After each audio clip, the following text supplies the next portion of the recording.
Kate Winkler Dawson. And I'm Paul Holes. This is Buried Bones. Hey, Paul. Hey, Kate. How are you today? I'm doing great. I'm giving you a history lesson in our intro. Usually we wait. But I wanted to always give me a history lesson. What are you talking about? I know, but this is special for me. So you remember I told you probably about a year ago, I was, in my dad's farmhouse. My stepmother and my dad bought the farm from my grandfather. And my grandfather was the housing secretary for Eisenhower. And he was, big in politics, incredibly influential. And so there was all this political paraphernalia everywhere. And so I went looking through and finding all kinds of really cool 1800 stuff and things that were personal to me. And I found what I sent you. So open up that document that I sent you. And I just wanted to show you this. And we will put this on social media because I just think it's so cool.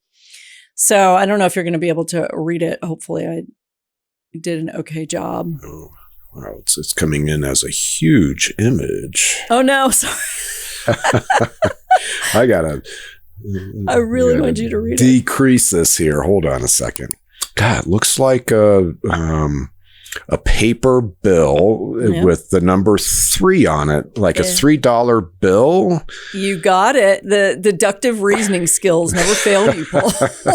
But definitely doesn't look anything like something that the federal government put out there. It has Lumberman's Bank. Yep. And an image in the top center of a ship, sailing ship, multiple sailing ships. So what exactly is this? So in the 1800s, we didn't really have a federalized banking system. So we didn't have the Federal Reserve or, anyone churning out money like the money we have today. They were able to allow banks to go into what they called was the free banking system. Which means Wells Fargo, or in this case, Lumberman's Bank, which was owned by E.L. Fuller, could print their own currency. And so this was a $3 bill from this guy's bank. And it was really kind of regionally limited. This is from Iowa. There's some in Michigan and stuff. And so, it wasn't printed on the beautiful paper, the silken paper and the really expensive ink. It was printed on sometimes like burlap sacks.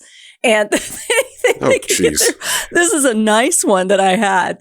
And so when I found this, I thought, oh my gosh, it's amazing. So it's September 1st, 1857. And they're pretty rare. And it was just stuck in some random folder in my grandfather's attic. And I'm sure had been there for, decades and decades.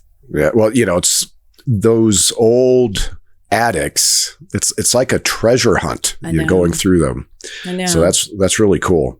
That's how we'll solve Jack the Ripper and Lizzie Borden in every case that we've talked about. It's somebody's attic, Yeah, no, for sure. And I will tell you, there's plenty of homicide investigators that have original case files and original evidence in their boxes in their garage. That's just what happens. Well, I love relics. I call them relics, but I love little antique things like this just because when I find something like that, it forces me to look, like I look at it now and I'm looking at all the different images. What do these mean? Like you mentioned this ship that clearly looks like it's from the 1700s. And so looking all this stuff up, this is not something I would auction, even though people are auctioning these $3 bills. I just wouldn't sell it. I just think it's so cool. So I'm going to get it framed around the holidays, maybe in one of those dollar things and put it up around here. It's just so cool.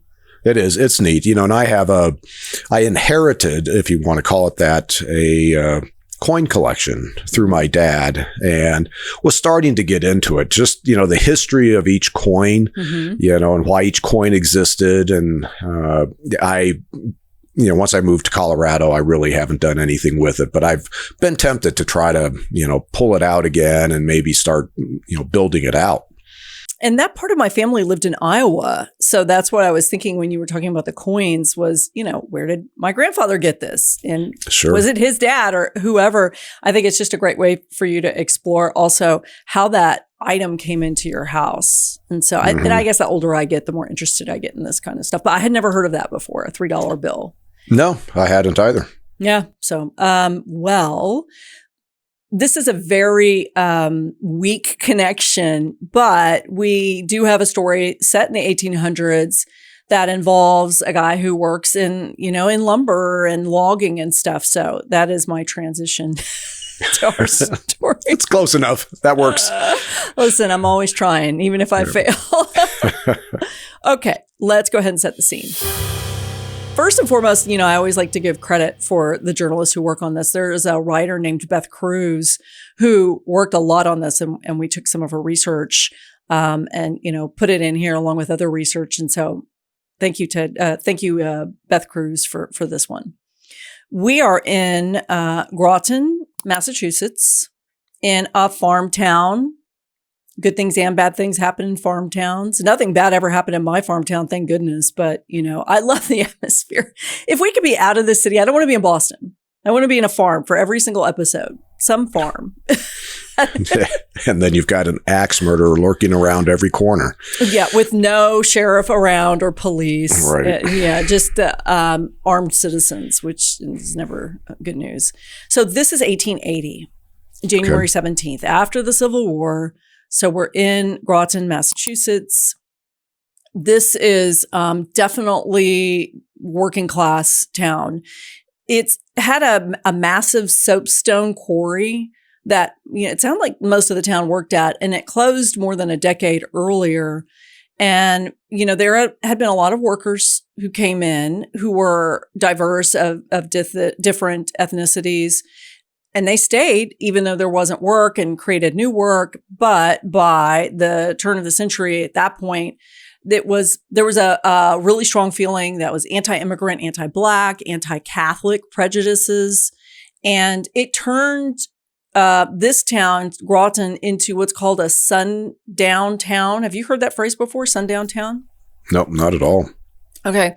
Well, it's a phrase, and I don't know if we use it very often now, but it's a phrase that means it's not safe for people of color, particularly Black people, to be at night by themselves, especially after sundown. Okay. Okay. So this is very well known as a sundown town. So we are on, it's a cold night because it is January 17th, very cold in Massachusetts. And we're at a place called Libby Farm. There's a family that lives there. There's a 35-year-old named Joseph Crew, and he has a 27-year-old wife named Maria, and they're eating lunch on this day. So Joseph is a Teamster. Tell me your understanding of what a Teamster does. Oh, geez. I think the only thing that I really relate to the Teamsters is having been involved as an employee of the county with my local union, labor union. And, there were times where I had to interact with reps from the union. And so when I hear the term Teamster, I'm thinking this is somebody that is a member of a union, or is somebody that is actively involved in managing the union's administrative tasks. Let me give you the exact thing here. Okay. So the International Brotherhood of Teamsters is a large labor union in North America. There are a lot of different workers. It could be freight drivers. It could be truckers, is what my understanding had been. Warehouse workers. There are a lot of different professions, and the Teamsters have been around since 1903. But when it was 1903, they represented horse-drawn carriage drivers. So, it definitely is. It definitely involves transportation, and it does in our story too. Okay. So Joseph, they use the term Teamster. Joseph is a Teamster. And in 1880, it's somebody who carts goods and equipment and supplies between logging and other types of, campsites. So it could be from a logging site to a mill. So he's carting stuff around. So that's his job. So that day he eats, he harnesses his horses, and he tells his wife, Maria, I'm going to go haul logs to Air Junction, which is several miles away. And he said, I'm not going to be home until late. So he says goodbye, he leaves, and then we don't quite know what happens after that, because Joseph comes home at about 8 o'clock. So you've got to think maybe lunch was at 11. I think lunch could skew a little early in the 1800s.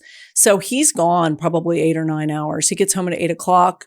Okay, I was just thinking that daylight savings time. I mean, maybe they must not have had that. Anyway, well, I'll digress. So he was gone probably 8 or 9 hours. He gets home at 8 o'clock and he knows that something's wrong immediately. There's no light in the house. It could be gas lamps or oil lamps or candles. So the house is dark. The door and the windows are locked. The curtains are drawn. This is all unusual. And to get into the house, he has to go through the cellar. And I think, aside from people, especially on farms, not locking their doors even at night. I told you my parents did that when we were, on our farm, which today seems so surprising. Maria wouldn't have done that because she knows that Joseph is coming home.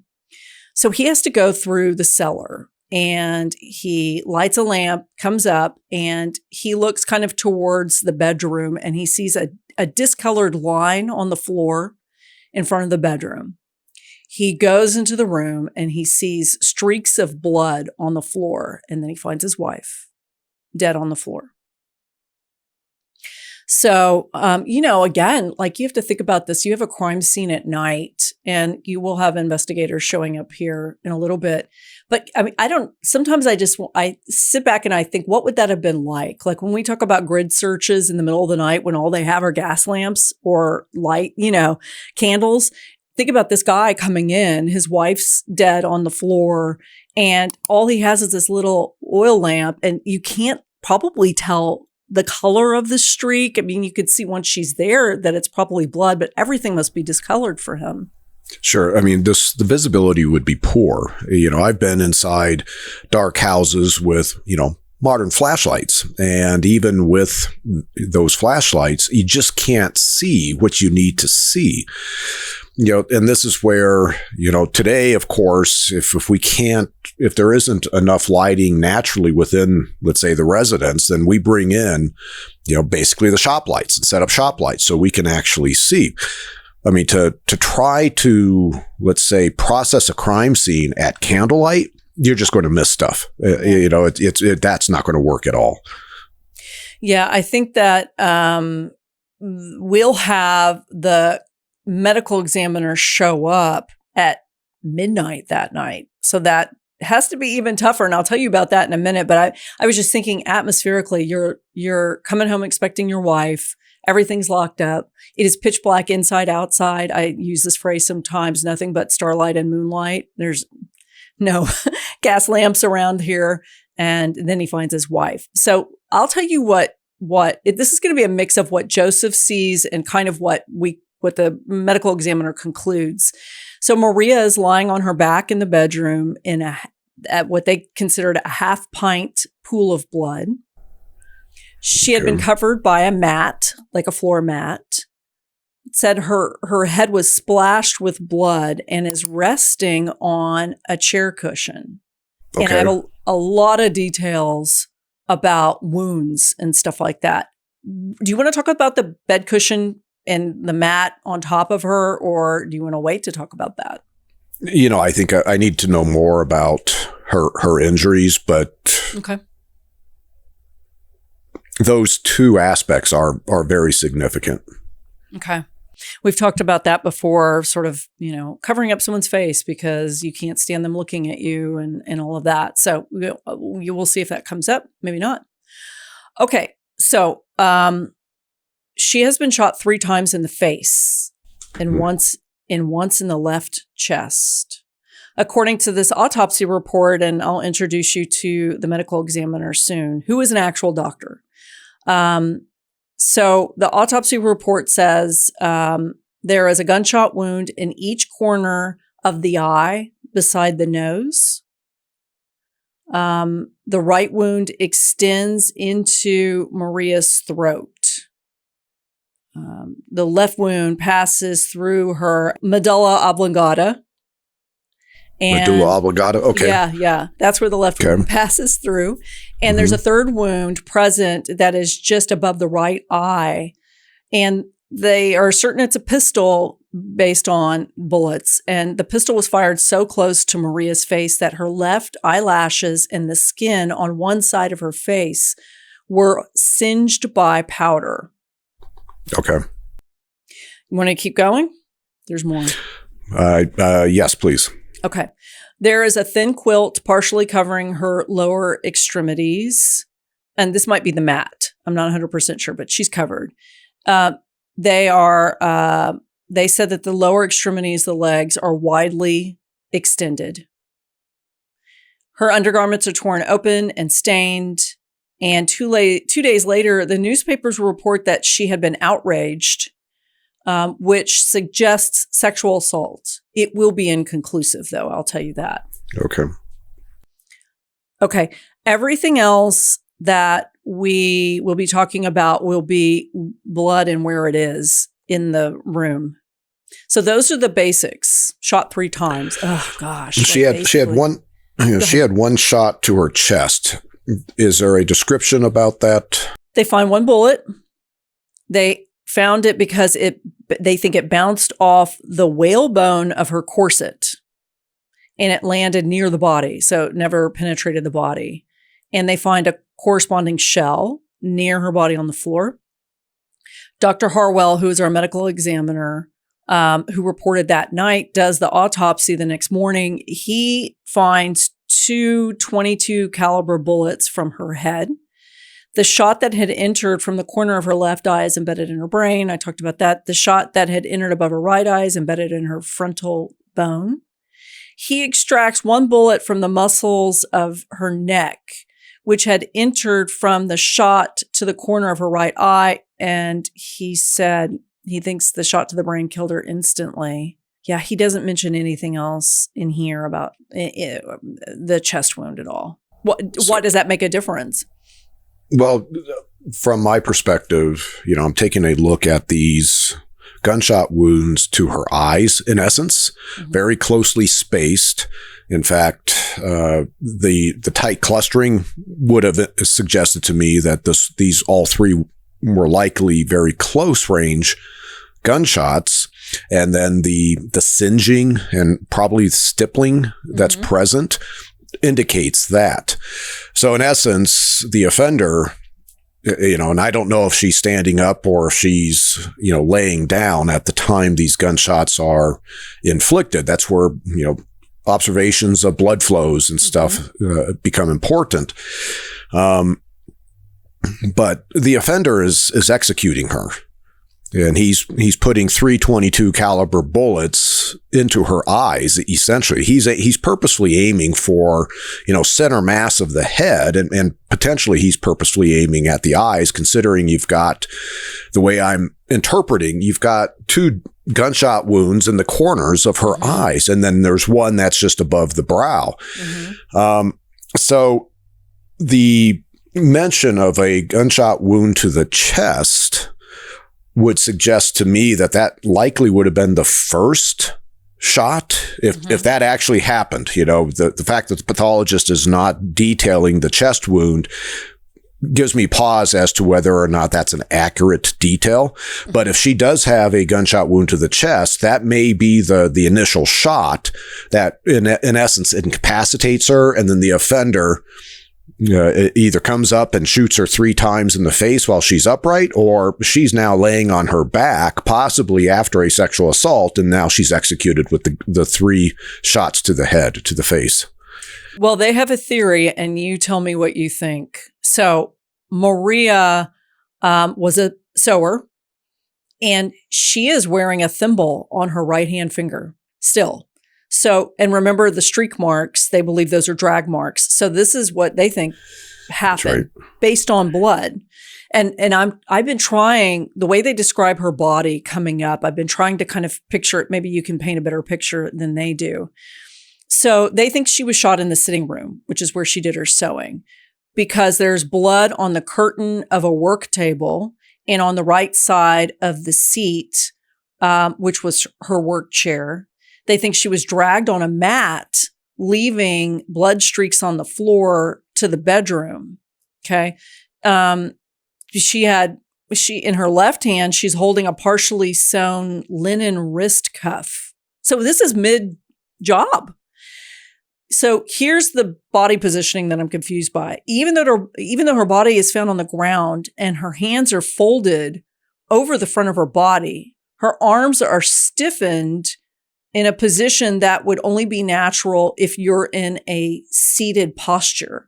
Would that be like your hands on the table? Or what do you think that means? Well, I think, this is where what I'm hearing is that she's got rigor in her upper extremities. And it sounds like the rigor, the way that her arms have set in the rigor is not consistent with the position of her laying on the floor. So that would suggest she was in a different position for a long enough period of time for the rigor to start setting. And then she was moved. Now, is it possible? And again, this is where the blood patterns become hugely significant in terms of reconstructing. But what I'm hearing is it sounds like she potentially was shot while she was at her sewing station and maybe collapsed onto that sewing platform, if you will, for a period of time, maybe long enough for the rigor to set. And then the offender chose to move her. And that would tell me that the offender was inside this residence for a significant period of time. Mm-hmm. And why would the offender move her? Is it possible that she was more visible for, somebody looking in from the outside? And so he's trying to move her away from any windows. And that's why he's doing that. And then, of course, covering her up, maybe to, delay anybody from the outside possibly seeing a body lying motionless on the floor. But there's a cushion underneath her head. Mm-hmm. Okay. That's for comfort. This is where, and I've got a case like this, a 1966 case, a more modern case, but it tells me something about the offender is even though she's dead, he's still wanting to comfort her and he's covering her up.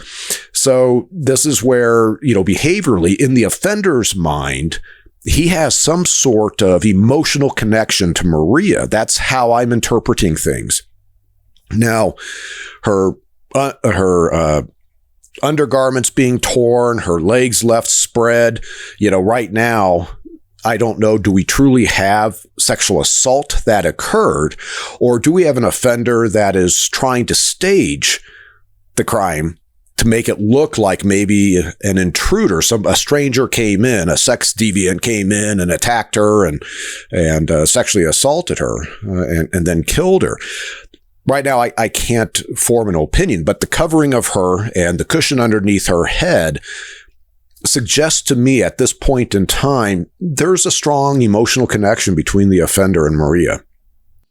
Well, let's talk about the sexual assault part.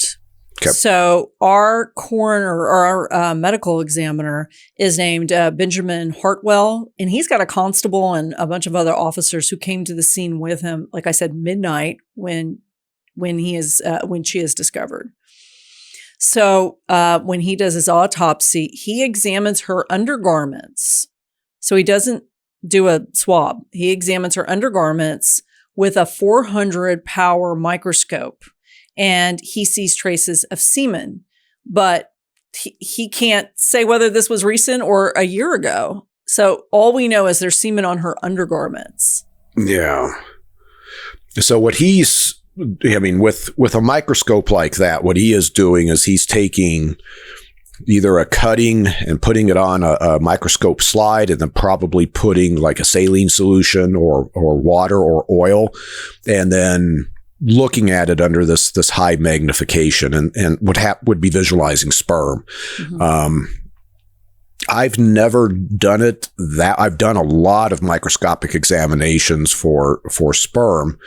I've never done it that way, so I'm not entirely sure how effective that type of microscopy would be. Well, it is inconclusive whether she's sexually assaulted, according to Dr. Hartwell. He just said, I just know it's there. So let's talk about kind of the scene. the police with the constable, and we're just going to go with investigators because there were really great, competent constables in the 1800s. The constable, the constables don't have a lot to go on. They don't find a murder weapon, so they don't find that .22. There doesn't appear to be, according to Joseph, there doesn't appear to be anything missing from the crew house. And Maria's got a gold ring on, and that's not missing either. She's wearing the gold ring. There's no struggle in the house. And during the search of the surrounding area, they find shoe prints in the snow. These will become important. Okay. Maria doesn't have any enemies in town, to which I kept thinking, okay, well, what farm woman would, but they do. And so she seems like a very likable person. No controversy. They suspect Joseph for a little bit. He has an alibi. He has a lot of people, who know that he's logging and see him. Eyes are on him. So he seems to have an alibi. He's also only a couple miles away, though. So they start looking for I'm telling you, quote unquote, tramp is the word they use.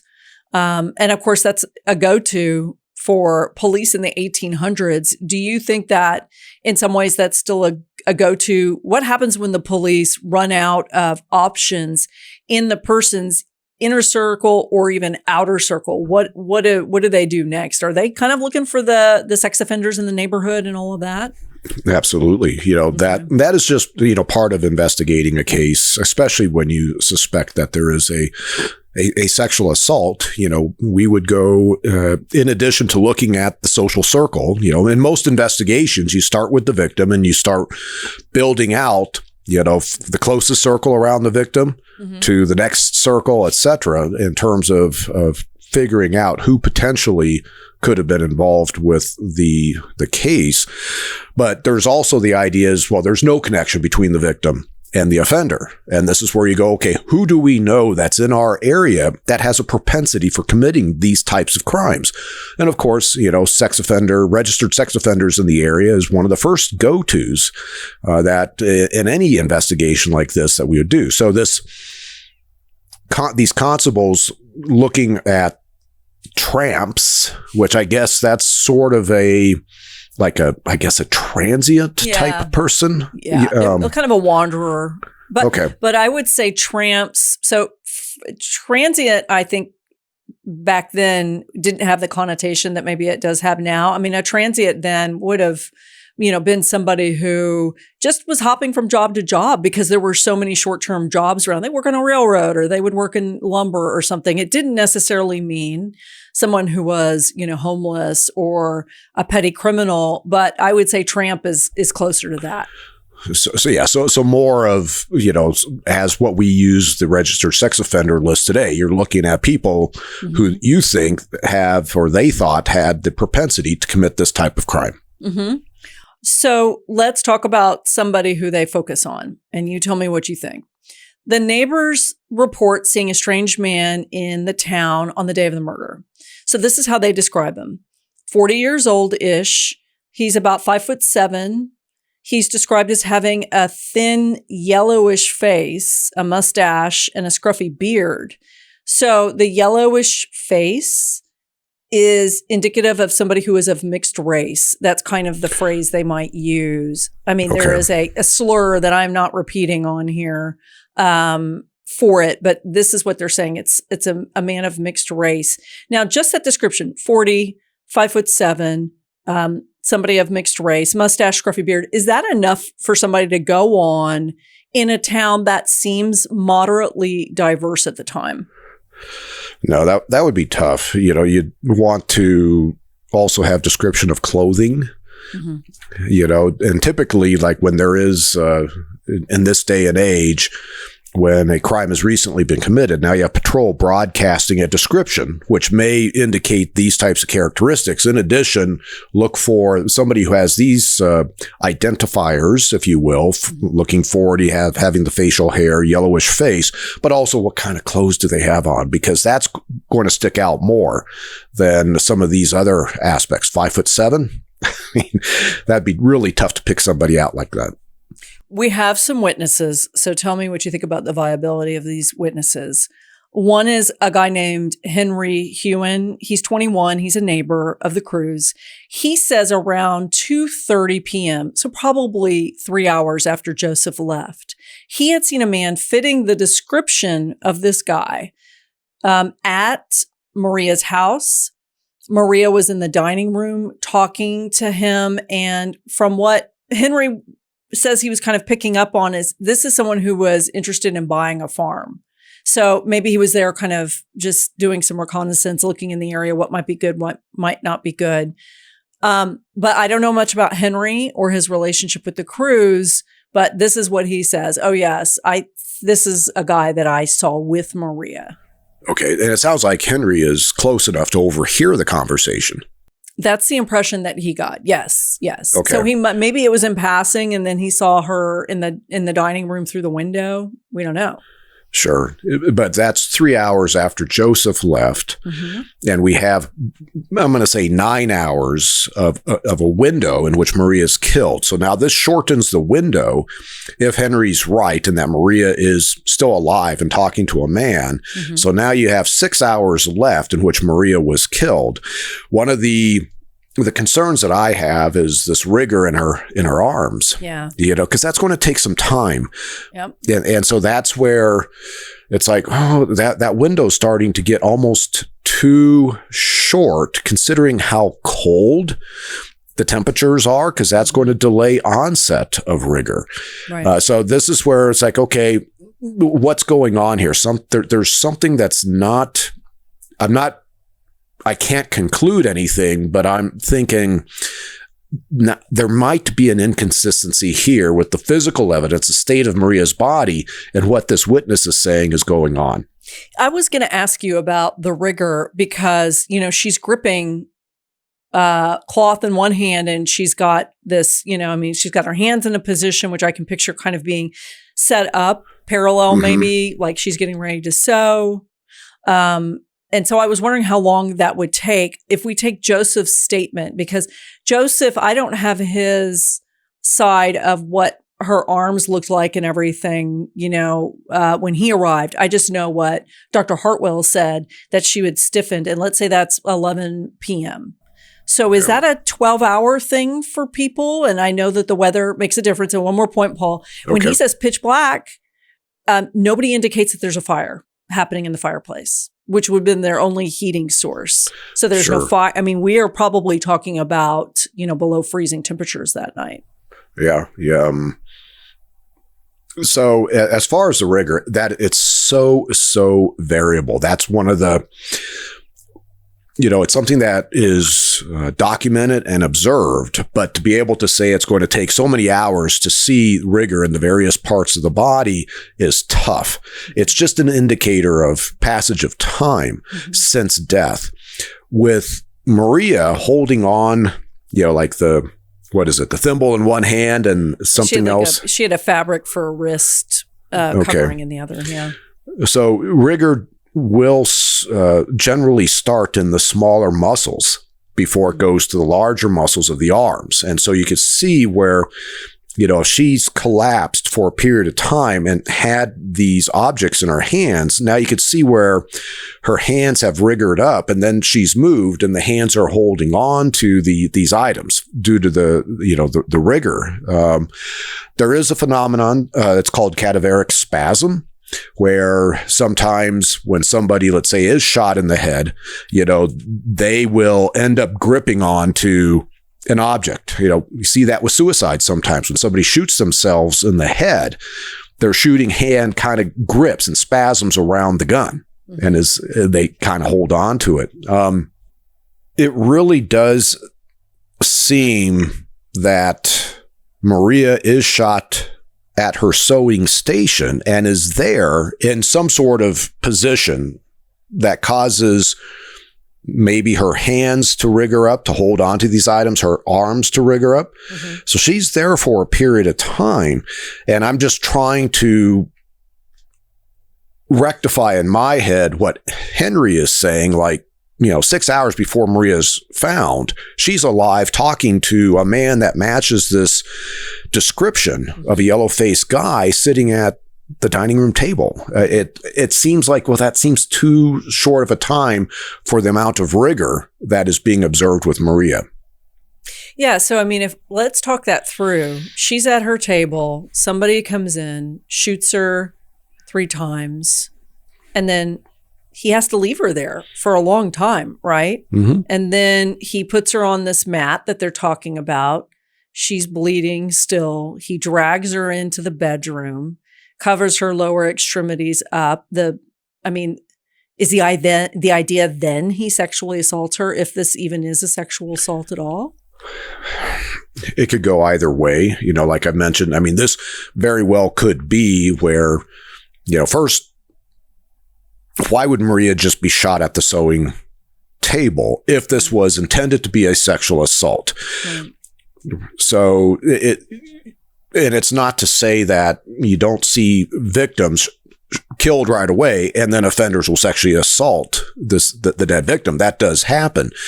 But to shoot Maria and leave her there for a significant period of time and then drag her to another room to sexually assault, I guess it's possible, but it seems inconsistent with sort of the timing of everything. Okay. Well, let's move on to another witness who corroborates Henry. Her name is Jenny Carr. She's 16. And she says that she had seen what she thinks is this same guy at Maria's house. She went over there to borrow a cup of molasses around 3:00. The guy answers the door. He said to Jenny, Maria went into town to go pick up some stuff. Jenny says this is sketchy. And she also notices that the curtains of the front of the house have been drawn, which is unusual. And before the strange man had answered the door, when she was knocking, she heard a noise like somebody being dragged, but she wasn't sure. And of course, now that she knows what happens to Maria, she's putting those sounds together. So those are kind of our only 2 witnesses, other than people generally saying, there's this guy of mixed race. We don't know who he is. He's a stranger in our town that day. Okay. Well, this, obviously with this guy that does not live at the residence, if he's the one that's answering the door, this sounds like Maria is already dead at this point when Jenny comes to borrow the molasses. So why is he 2:30 and 3:00? If they're both right on these times, within a half an hour, this happens. Right. And Maria's body is found by Joseph at 9:00. So again, we have, basically the 6-hour window, but it's no longer, this is really putting Maria dead at 2:30 to 3:00 in the afternoon. So now it could be pushing it out to, well, maybe she was dead for 7 hours. But you have the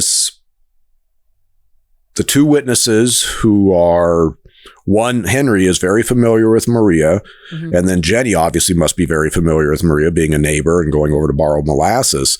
And they see this man, and the description is consistent. So, I'm putting a fair amount of veracity on these 2 witnesses in terms of, okay, this guy matching this description is going to be suspect number 1. Now, who is he and what is his relationship with Maria? Was he just a random that knocked on the door saying, hey, I see your farm is for sale. Can we chat? Or does he have some sort of prior, maybe business relationship with Joseph and Maria? Or maybe, maybe Maria's having an affair and, Joseph is gone and she invites this man over. Yep. I have one question for you. So Jenny says that the guy, right before the guy opens the door, or a minute before, she hears dragging. Now, she might have misinterpreted what that was, but didn't we say that in order for the rigor that the medical examiner described at 3:00, when she's knocking, should Maria still be sitting at the desk? She also could have been wrong. Who knows? Yeah. This is where it's kind of tough to say for sure, what the sequence is. if, Henry sees Maria alive, Jenny appears to arrive at the house shortly after Henry and is an ear witness, in essence, hearing movements inside the house that would suggest Maria is now dead. And this is where that seems inconsistent with the state of Maria. If I'm interpreting how Maria's arms, it's just a verbal description, that her arms are rigged up and she's been moved from her sewing station to this other room, something is inconsistent. And that's just what gives me pause right now as to what exactly is going on.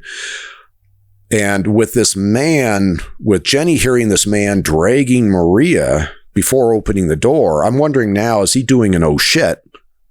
Somebody is knocking at the door, and if I open the door, is it possible that they want to come in and see Maria dead at the sewing station, and now he's, scrambling to hide the body before he opens up the door to Jenny?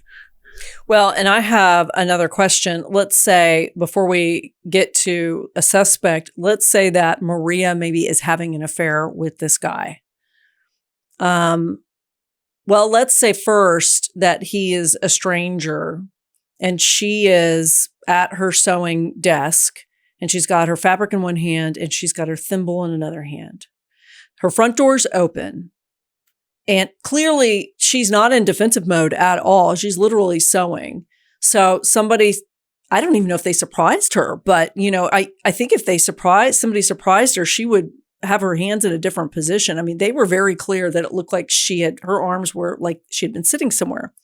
Sneaking up on someone, as a person who has lived in an 1800s house, sneaking up on someone in a house with authentic 1800 floors that are wooden planks would be really difficult. They are squeaky. It's awful. It's awful. Yeah. You can breathe. And somebody might disagree with me, but our farmhouse was straight out. I mean, we had not changed out that wood. And, there's no way you could get even 50 feet without making a squeak. So I'm just saying the affair thing seems a little more kind of like somebody who was maybe invited in and she knew her husband was going to be gone for a long time, but I don't know.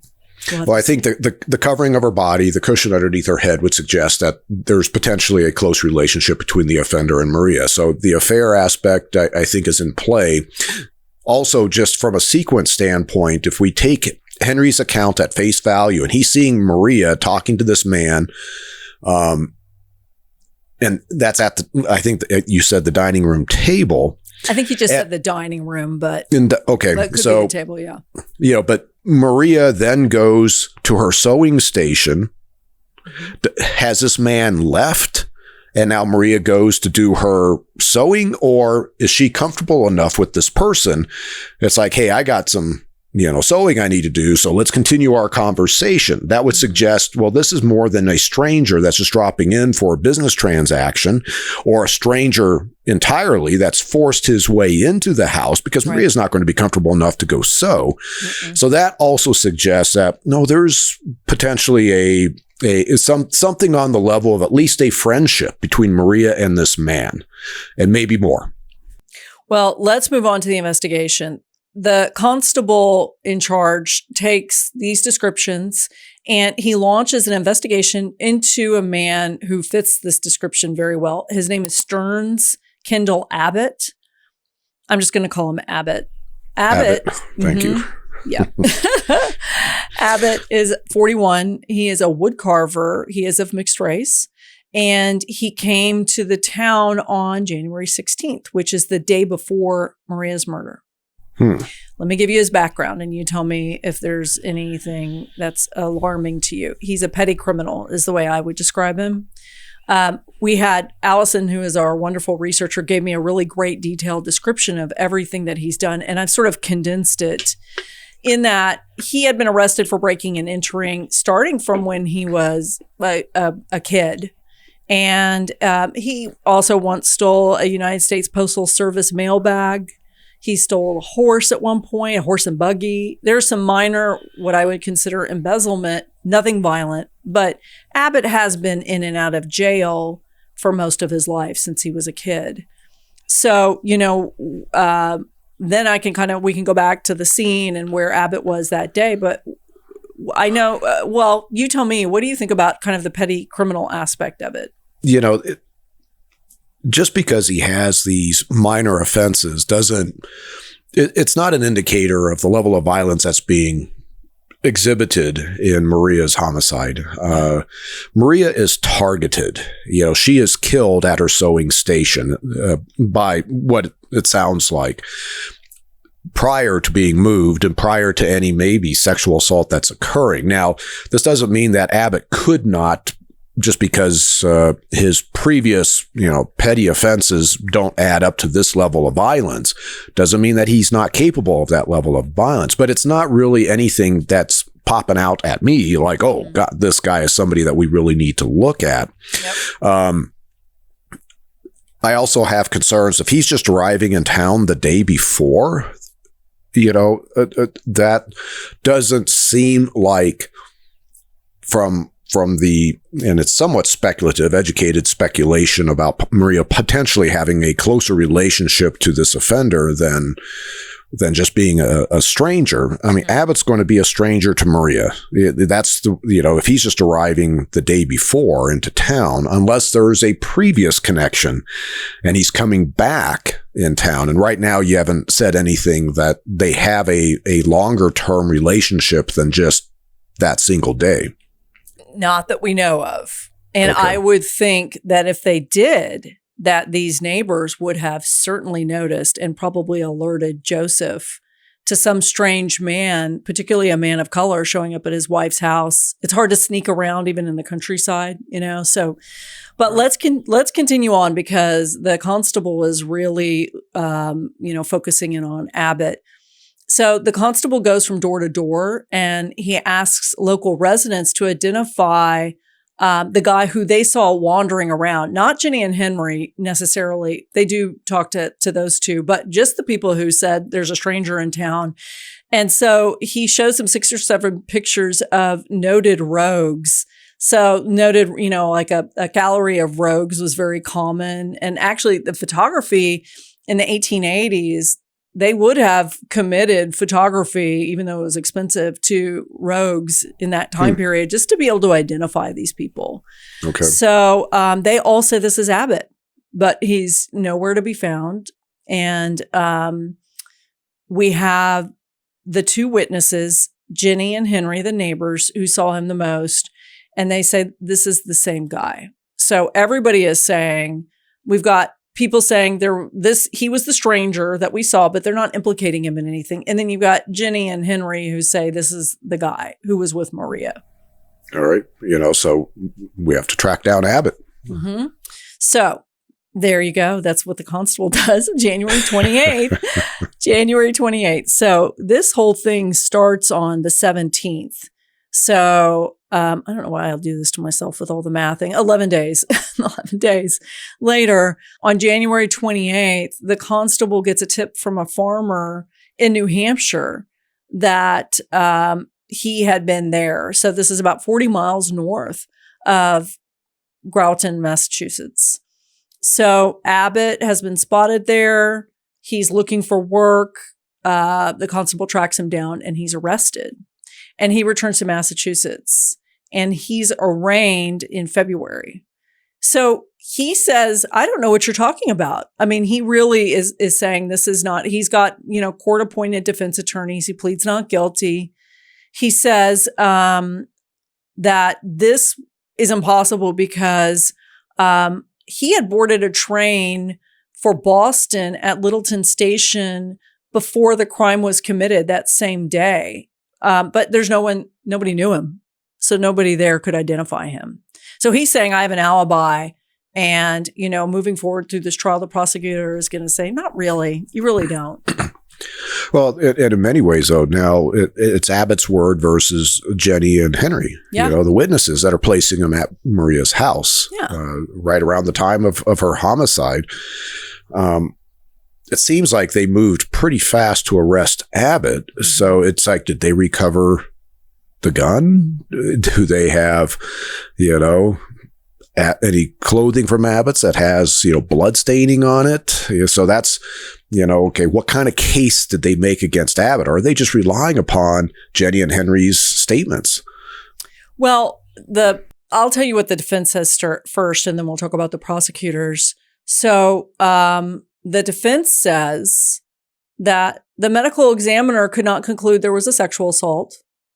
That so let's just say rape is out the window. We don't know if that's true or not, but that's their point. If they're talking about why would he even do this? So they're saying, we don't know that he sexually assaulted her. There's no proof and nothing was stolen. So what is the motive of this guy going in and murdering a perfect stranger? And then, the judge tosses out a bunch of stuff from the defense. There is evidence that shows that there was another man who had been at that house on the day of the murder. And, I don't know anything about it because it didn't end up in any of the court hearings, but they said that there was somebody else around there. The judge says you can't have that in, so we're not going to let you have that in.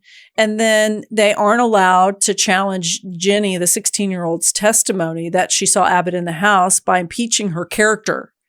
So what they want to say is she has a questionable reputation, the 16-year-old, and the defense wants to get her on the stand and dismantle her character, which of course I said, great, I'm glad that didn't happen. I don't really care what her reputation was unless she's a professional liar. That shouldn't happen. But the defense is kind of throwing up their hands and going, what are we supposed to do? The only witnesses don't know who he is. He doesn't have a ticket for a train. So this is not looking really good. And the prosecutor is saying he came in, he sexually assaulted her, he killed her, and that was that. I don't think there was a nitty gritty about the rigor or the positions of the body or anything. It was very simple, open and shut case for them. Yeah. It really doesn't sound like a strong case at all. I think there's suspicion on Abbott, but you still have to build the case out. And right now they've jumped the gun. They just have witnesses that are fingering him, but they don't have any evidence against him. Mm-hmm. Well, more evidence that they wanted to introduce that the judge said no to is interesting. So they had evidence that Joseph had a history of domestic violence. There was a story that he had confronted Maria and a male visitor, and I have no idea what was happening with this male visitor 6 years earlier with an axe, and he chased the guy off. I don't know anything else if there's more than, if there was physical violence, which wouldn't surprise me. But the judge said no to that also. But there is nothing connecting Abbott to the murder. And since the Crew family hadn't been robbed, there's no motive in the sexual assault. So the prosecutor is building its case totally on, like I said, circumstantial evidence. They think that Abbott and Maria knew each other in the past, and they revived some old quarrel, and Abbott killed her in a fit of rage, because I think the prosecutor has given up on the rape allegation also. There's no proof of any of this, but they're just trying to think, how do we place this guy there when he hasn't sexually assaulted her and he hasn't stolen anything? Well, from a theory standpoint, I like the theory that there potentially was a prior relationship between Abbott and Maria, and some quarrel happened when Abbott is inside that house, and he pulls out a gun and shoots Maria. And then he leaves her at the sewing table for a period of time, and then ends up moving her, maybe because of the knock on the door by Jenny. And that would account for the covering of Maria's body, the cushion underneath her head, because of, he's now got that emotional connection to Maria and is now recognizing he's done something horrible. So I'm on board with that. It's just that, well, you got to have a case against Abbott, and right now they don't have anything. Well, the jury disagrees. They deliberate, of course. They deliberate for 2 hours, and it's a guilty verdict. There is a appeal that is denied, And he is sentenced to be hanged that following year. Yeah, that's the way justice was swift back in the 1880s. Yes. And the color of his skin was not helpful, I'm sure. So here are some updates. So hang on to your hat, Paul Holes. This taught me a lesson about witnesses. And I know it's already a lesson, kind of both of us. Well, you definitely know, but I need to be reminded. So, Jenny. Mm-hmm. Because he is given the death penalty, it hasn't happened yet, but the rumor mill churns that Jenny lied. Because word on the street that is soon proven to be true is that Jenny had a baby with Joseph. And they were sleeping together during the murder. Yeah. But I didn't, we don't know that until we hear from the locals after the trial. Thanks a lot, locals. Yeah. Yeah. So, now this circles back to Joseph. Mm-hmm. Really, how strong is his alibi?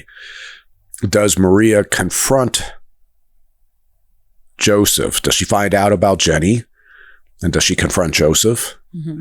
Or is Joseph just going, well, I got to get rid of my wife because I have a future with this 16-year-old girl who's now pregnant with my child. Mm-hmm. Had the baby. She had that baby. At the time, so the baby was born by the time of... I believe so. So is Jenny actually putting herself, she's pointing the finger at Abbott, maybe trying to protect Joseph, mm-hmm. but is she also putting herself at the crime scene at some point during this homicide? And she has to come up with an excuse, and her excuse is, well, I went over to borrow molasses, and here's this unknown man answering the door. Something's going on. So now, has Abbott been hung by the... No. Okay, so how does this rectify? Okay. Okay. You're being impatient because yes, I am. Because I have another surprise. Okay, so now you mentioned a long time ago the alibi. So Joseph had been hauling logs all day, except he was not seen for about an hour. Okay. So he's unaccounted for an hour in the afternoon. It could be even earlier. And he's only 1 or 2 miles away from the house. All right. So here's a theory. Okay. He goes from hauling the logs, because he's purposely setting up an alibi. Mm-hmm. Don't know why he's killing Maria just yet, but he shoots Maria while she's at the sewing table. He goes back to work, and then he of course is the one that finds Maria. Mm-hmm. So he potentially at this point is moving Maria from the sewing table into the back bedroom. And, this is where the rigor has already set in. Mm-hmm. So that's consistent. And then he does have an emotional connection to Maria, even though he's killed her. But that emotional connection is exhibited through this behavior of covering her as well as putting the chair cushion underneath her head. So the moral of the story is Joseph doesn't understand the way rigor mortis works, obviously, because he would have moved her immediately, right? Instead, she's sort of sitting at a desk permanently. Well, yeah, it's unless you've got a lot of experience with dead bodies and you see, how the lividity, settles and how it sets, how rigor, sets in, he probably isn't even thinking about, if I let her just stay in that position for a period of time and then move her, well, it's going to be obvious she's been moved. Yeah. So, and it's going to be obvious that there's been a significant amount of time from the time she died to the time she was moved, and who has access to Maria over that period of time. Well, and what I was wondering, I was thinking two things. One, he shoots her in the chest. She's, I'm sure, screaming, and he shoots her trying to get to the head, and that's how the two eyes get hit, do you think? Well, he's putting the gun right up, within we'd have to do a distance determination. But if she's got singeing, she's probably got what we call stippling, the gunpowder being, embedded into the skin around these gunshot wounds. He is coming up close and is purposefully shooting her. So it would suggest, as I mentioned before, the shot to the chest is likely the first shot. And then she's, whether she kind of collapses in the sewing thing at that point, or she's now going, what? And he comes up and then very close range shoots her 3 times in the face, in the eye area. And now she, in essence, assumes whatever position she assumes and dies in that position at the sewing station. He leaves and then comes back hours later and then now moves her body.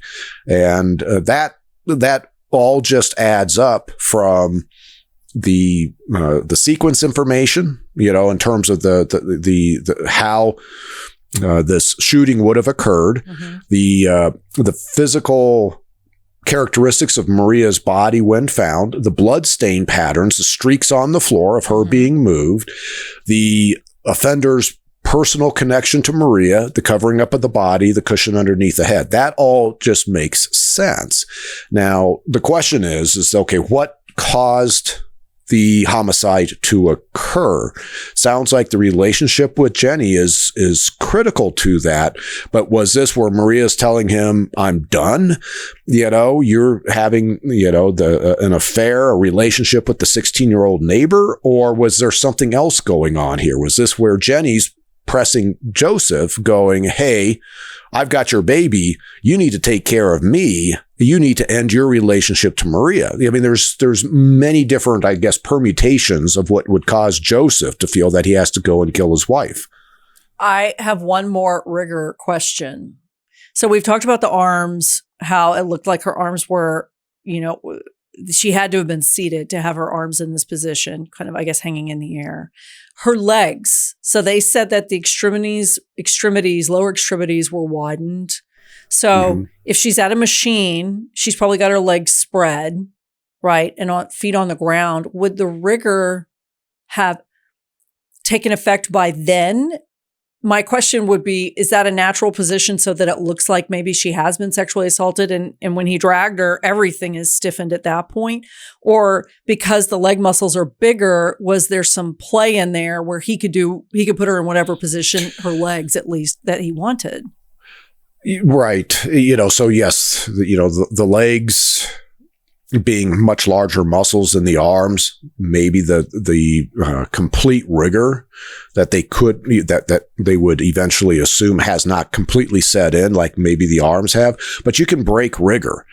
Yeah. So that's where, we'll get to where, like, when we have the deceased person at the morgue, we have to take fingerprints, and their hands are all crumpled up and their forearms are stiff, their arms are stiff. You have to sit there and manipulate, and you can eventually work that through. So this is where looking at, well, what really is the position of her legs? Did the offender, did Joseph purposely spread her legs to make it look like a sexual assault? Her undergarments were torn. Right? So that sounds like, okay, this sounds like staging. Okay. So he's now coming back to the house after she's been dead at the sewing station. He moves her, and now he's trying to make it look like something it's not. He's trying to misdirect the investigators to a tramp. And, if we go back to witnesses, so Jenny, obviously, everything she said is out the window. I don't read anything about Henry and if he had a reason to lie. So it is possible he did see somebody. He could have seen Abbott, a petty criminal there. I have no idea. Not killing, not the result of a murder, but I don't know how Henry fits into this, but I have not read anything about him, being impeached or anything like his testimony being inaccurate. All right. And Abbott has completely denied being at Maria's house. Yes. He's just going, I was not there. Yep. Okay. But we also know about cross-racial misidentification. Sure. And I don't know how far away Henry was. So, it could have been a lot of different things, but Jenny lied for sure. So here's what happens. We've got 2 new developments. Number 1 is that when this comes to light, when all these rumors turn around, initially Jenny says, we don't have a romantic relationship. I mean, she's 16 and I think it's 37. Right. I don't have a romantic relationship with him. There is a well-known social reformer in the area named Wendell Phillips, and he campaigns on Abbott's behalf. They delay the execution, and there's a council appointed to reinvestigate this whole case. They bring Jenny's doctor and have him testify, and he said, this is Joseph's kid. And Jenny breaks down and admits it. She doesn't say anything else. But the governor commutes Abbott's sentence to life in prison. And they close the case. Oh, good God. I mean, I have one more update, but that, Okay. I mean, so now this poor guy knows that one of the main, probably the most important witness against him lied and was having an affair with the guy who probably killed his own wife, and he's still sitting in prison. So this was probably about 1882 or so, maybe 1881. Okay. So here is the thing. In 1885, Joseph is on his deathbed. Now, I have no idea why he would be. He would only be in his 40s. I don't know what happened, but he's on his deathbed. And he allegedly confesses to murdering Maria to his doctor. The issue is that reporters are trying to confirm this, and nobody knows which doctor that he's talking about or he talked about when he died. So when word gets around that apparently Joseph had confessed, then Abbott's defense team comes forward and says, well, we actually got a letter shortly after Abbott was arrested, and it was a confession from someone, and we tossed it out because we thought it was from a crank and it would just be distracting. We don't know if that's real or not. I'm sure that happened all the time in these kinds of cases, but it's interesting when you pair that with Joseph's supposed confession. We have kind of two parts of we don't know. We have a doctor who might not be real, and we have a confession letter who, might just be from a crank. So that's what makes this case mysterious. Sure. And it's too bad that they got rid of that letter, because I would be interested, well, what details did the writer of that letter put in about how the crime was committed? Mm-hmm. And were those details accurate and not known to the general public at that point in time the letter was written? Mm-hmm. So that's frustrating, because that potentially right there could... I'm not even sure what's happened to Abbott at this point. He's in life in prison, as last you told me, but could that letter have been used to free Abbott? Well, let me tell you the end of this. So Abbott is in prison again from 1885 until finally in 1911. So 26 years after this letter, after the supposed confession, all of this stuff, he's still there for 26 years. The governor of Massachusetts pardons him. Okay. Abbott is 71 at this point. He went in at 41. And he spends his final years in Vermont with relatives, and this is an unsolved case. It is, but it isn't. It isn't, yeah. There was some sort of justice, I guess, for Joseph dying younger in his 40s. I have no idea what happened, but sure. What an awful case, Yeah, well, I think, what I just want to emphasize is how evaluating what the offender is doing at the crime scene to the victim can be very insightful as to who the offender is. Yeah. And that's where, Abbott just never made sense to me based on what you told me what happened at the crime scene and happened to Maria and how she was rigged up. But it also just shows you once, the kind of the train is put in motion against a suspect, you can see how it's very hard to get that train to stop. Yeah, absolutely. And the alibis, and every time we hear of a spouse, a man or a woman who has an alibi, I always think they could have hired somebody, or, there's a myriad of things. They could have paid off people. We don't know. And now you see logging all day long sometimes doesn't mean logging all day long. So this one, I think you really lit up with this case, which you don't always with 1,800 cases. And you didn't even require photos, which I think is great. Well, the photos would have been helpful, but no, you did a great job describing what's going on. So it gave me enough to go on. And, it comes down to, the primary reasons people kill. And what we see in this case is, this whole lovers, if you want to call it a lovers triangle, with Jenny, the 16-year-old. So I have no doubt what happened. Joseph was Maria's killer. And, it was just, again, it was a fascinating case with a little twist there at the end that you put on me. Well, if I didn't think that I could auction off this $3 lumber bill for $1 million, I would send it to you as a prize for all that rigor stuff. I mean, I think I'm going to use that in a book someday. I really like that. I like learning about that stuff. I don't know if I've talked about rigor as much as we did on that case. So I love the 1800s so much that I predict we're going to be back in the 1800s very, very, very soon. Okay. With a very different case, I'm sure. So, well, sounds good. I'm right. Looking forward to it. Go back to is it your dad's coin collection? That's what your assignment is over the next week. You know what? I have it right down to the left of me. I need to bring it out and kind of remember what I've got. Okay. We will see you next week. Sounds good. Thanks, Kate.